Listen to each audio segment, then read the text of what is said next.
Guyana's Court of Appeal rules that presidential term limits are unconstitutional.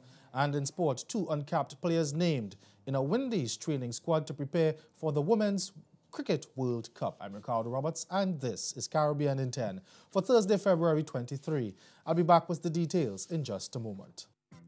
Grow your business or promote your event through the services offered by the Caribbean Media Corporation and CaribVision. Our distribution provides a platform on cable, terrestrial television, and websites. We cover carnivals and events from across the region. We can bring your event live and alive to the world.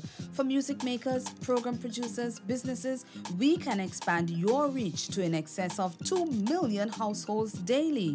Our other services include news updates to enhance your media products, studio space for program and development. We can facilitate the launch of new products and services and training. Contact us and we will help you unleash your creative ability, develop products and services, and provide the medium to watch them grow.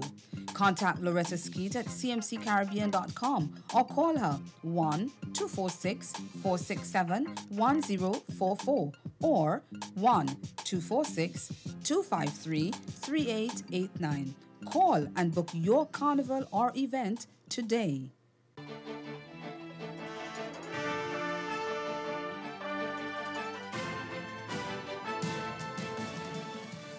Guyana's Court of Appeal has ruled that term limits for presidents are unconstitutional, but the government is not happy with the decision, and Attorney General Basil Williams says it will appeal at the Caribbean Court of Justice, the country's highest and final court. By a 2-to-1 vote, the 3-member Court of Appeal dismissed the appeal that had been filed against a ruling by former Chief Justice Ian Chang in July 2015. Chang had ruled that the Constitutional Amendment Act No. 17 of 2001, which limits presidencies to 2 terms, is invalid because such a decision requires a referendum. And Chancellor of the Judiciary Carl Singh, along with Justice B.S. Roy, ruled in agreement. The Chancellor said any law that would have the effect of suppressing the right of Guyanese to freely elect someone of their choice would be unconstitutional. But in her dissenting decision, Chief Justice Yvonette Cummings Edwards said the people of Guyana gave the power to Parliament to change the Constitution and affect people's rights to vote or choose who should be their president in keeping with certain restrictions. The Trinidad and Tobago Parliament is set to vote Tuesday on controversial legislation to make the countries compliant with the U.S. Foreign Account Tax Compliance Act, FATCA. And local bankers are pleading with the opposition, which has been fighting it to put aside political differences and put country first. CNC3's Judy Canhai reports. While the country is in the height of the carnival season, the bankers say this is no issue to play mass with. Our backs are now up against the wall at a time when this matter is probably the least concern to the general public. Contrary to what MX Prime asserts, right? If the economy falls down because of this issue, rest assured the jamming will stop. Failure to pass the Tax Information Exchange Act could have severe repercussions for the local banking system. The bill will allow local financial institutions to report tax information on U.S. persons living in this country. If TNT is not FATCA compliant, TNT banks could be left in the cold, as its correspondent banks in the U.S. could sever ties. Our customers who are nationals of Trinidad and Tobago may suffer consequences of disruption in access to services which today they take for granted.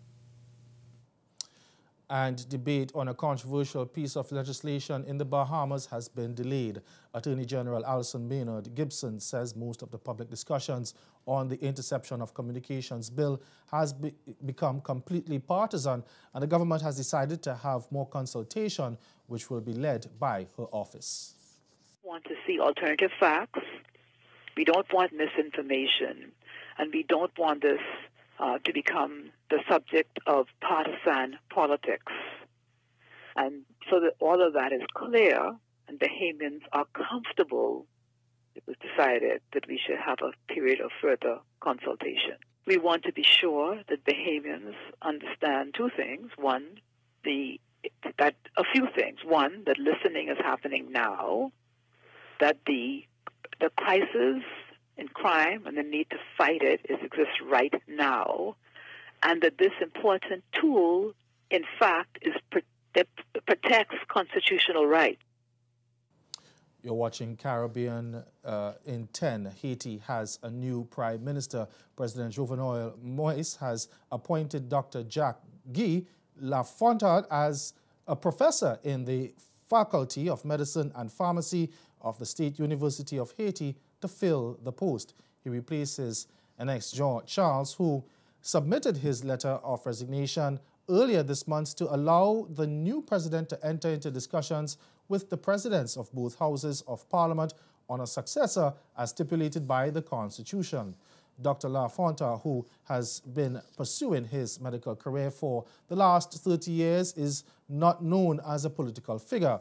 Under the Haitian Constitution, the next step for the new Prime Minister will be to select his cabinet and present himself before the Parliament in order to obtain a vote of confidence on his policy statement. Stay with us. Your Midday Sport is next. Some even too big for that enterprise.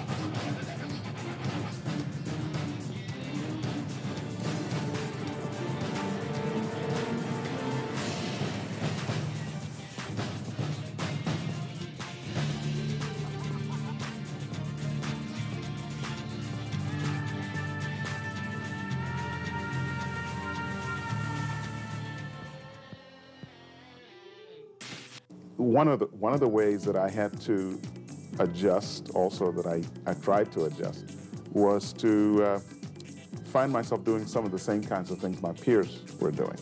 So I joined the hockey team. Okay, I'm from Trinidad. Montreal, you must have hockey. Right, so I'm playing hockey on my high school team, but I couldn't skate as well, so they made me goalie. So,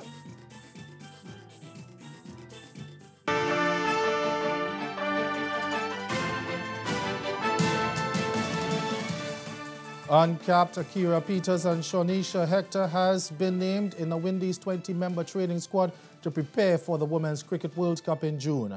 The 23-year-old Peters is an all-rounder from Grenada who was part of the training setup ahead of last year's home series against England in Jamaica, but she was not selected. She was also a member of the Windward Islands squad for the Women's Regional Championship in Guyana last year.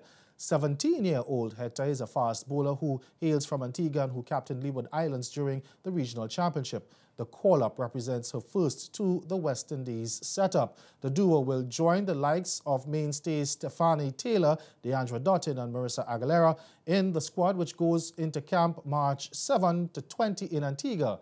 Later this year, West Indies women will have a 2-week camp in England to further prepare them for the World Cup, which is also being staged in England from June 24 to July 23. St. Kitts and moving over to another story now, St. Kitts and Nevis suffered their second straight heavy defeat in the CONCACAF Under-20 Championship when they slumped to a 4-0 defeat at the hands of Panama on Tuesday.